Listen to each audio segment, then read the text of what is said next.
క్రీస్తునందు ప్రియమైన వాళ్ళారా, శుభాలు. ఎలా ఉన్నారు? బాగున్నారా? నిన్నటి దినము ఎలా గడిచింది? ప్రభువుకు మహిమకరంగా జీవించారా? జీవించినట్లయితే ఆయనకు స్తుతులు. లేని ఎడల ఆయన మనల్ని క్షమించును గాక.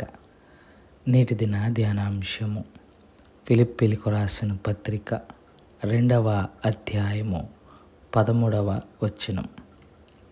ఫిలిప్పీలకు రాసిన పత్రిక 2వ అధ్యాయము 13వ వచనం. ఎందుకనగా మీరు ఇచ్చయించుటకును కార్యసిద్ధి కలుగు చేసుకొనుటకును తన దయాసంకల్పము నెరవేర్చుటకై మీలో కార్యసిద్ధి కలుగు చేయువాడు దేవుడే. దేవుని వాక్యాన్ని మన వినికిల్లో దీవించి ఆశీర్వదించును గాక.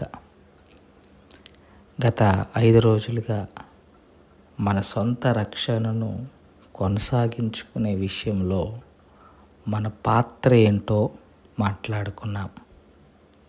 ఇవాల్టి నుంచి మన రక్షణను కొనసాగించుకునే విషయంలో దేవుని పాత్ర కూడా ఉంది.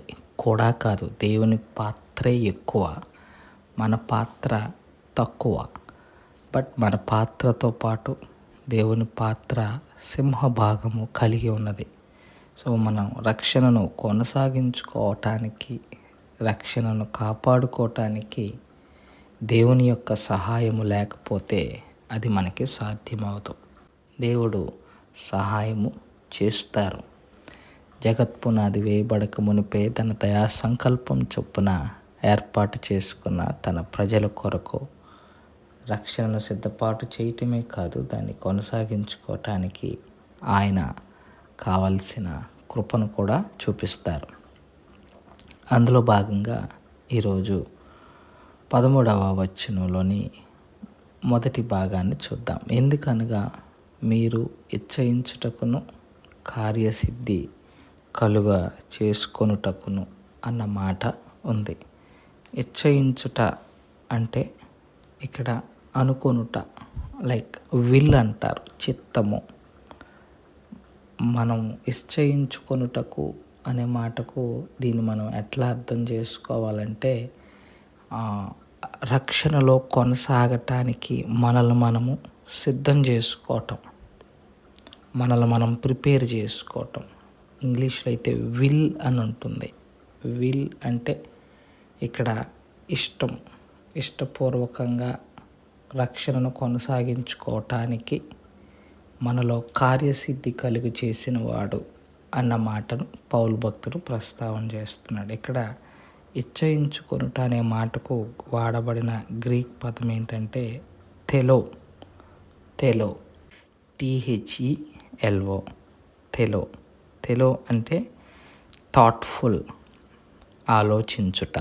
ఇచ్చయించుకొనుట అన్న ఆలోచించుకొనుట అన్న ఒకటే.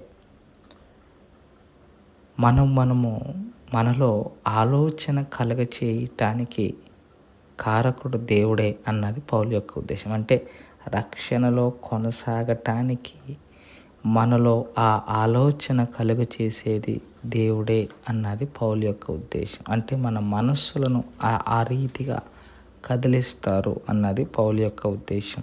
ఒకసారి ఎజ్రా గ్రంథము 1వ అధ్యాయము 5వ వచనాన్ని మనం గమనిస్తే, అప్పుడు యూదా పెద్దలను, బెన్యామీనీల పెద్దలను, యాజకులను, లేవీయులను ఎవరెవరి మనస్సును దేవుడు ప్రేరేపించెనో వారందరూ వారితో కూడుకొని వచ్చి యెరూషలేములో ఉండి యెహోవా మందిరమును కట్టుటకు ప్రయాణమైరి.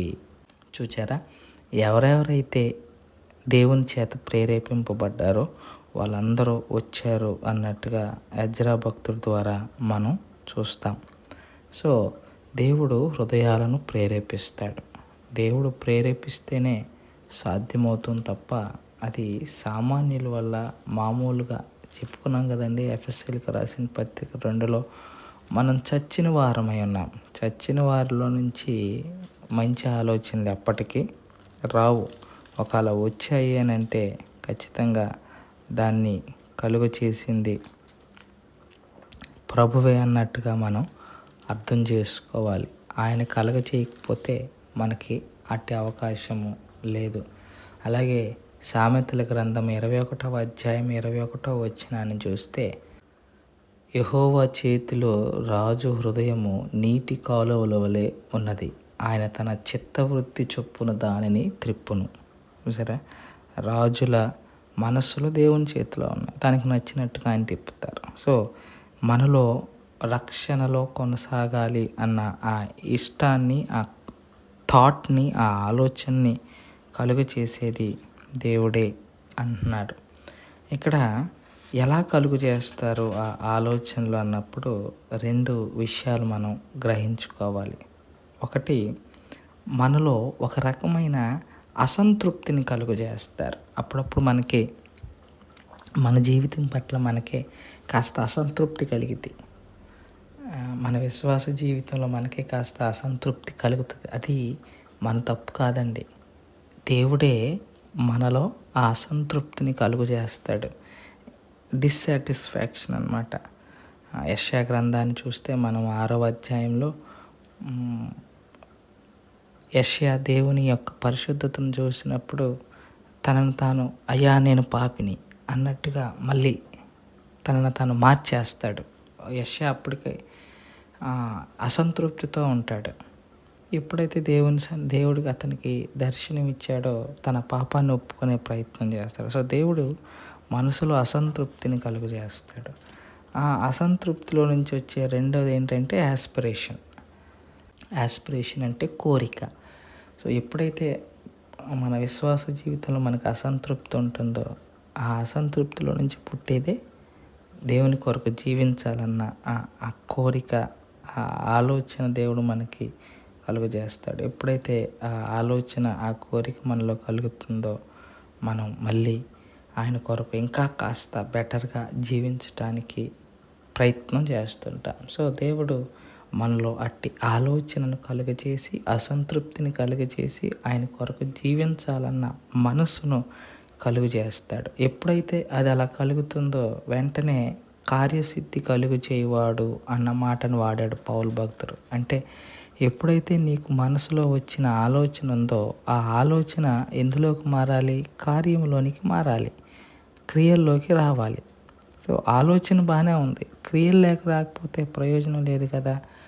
కార్యసిద్ధి కలుగు చేయుటకును అన్న మాటను పౌలు భక్తుడు వాడాడు. వెంటనే మనం చేయటానికి కావలసిన వనరులను, అంటే దేవుని కొరకు నీతిగా జీవించటానికి కావలసిన ప్రయత్నాలన్నీ చేయటానికి ఉపయోగపడుతుంది. సో దేవుని యొక్క మన యొక్క రక్షణను కొనసాగించుకునే విషయంలో దేవుని యొక్క మొదటి పని ఏంటి అని అంటే, మనలోని ఆలోచనలను కలుగు చేసి ఆ ఆలోచనలకు తగినట్టుగా కార్యసిద్ధి కలుగు చేసేవాడు ఆయనే.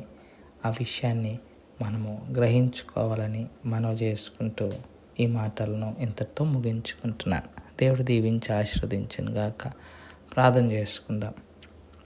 మమ్మల్ని మిక్కిలిగా ప్రేమించిన మా ప్రియ పరలోకపు తండ్రి, మీ పాదాలకు స్తోత్రాలు. చెప్పబడిన వాక్యాన్ని బట్టి మీకు స్తోత్రాలు. విన్న వాక్యం మా హృదయంలో భద్రపరచుకొని వాక్యానుసారంగా జీవించగలిగిన కృపను దయచేయమని యేసు నామములో అడిగి వేడుకుంటున్నాం తండ్రి. ఆమేన్. God bless you.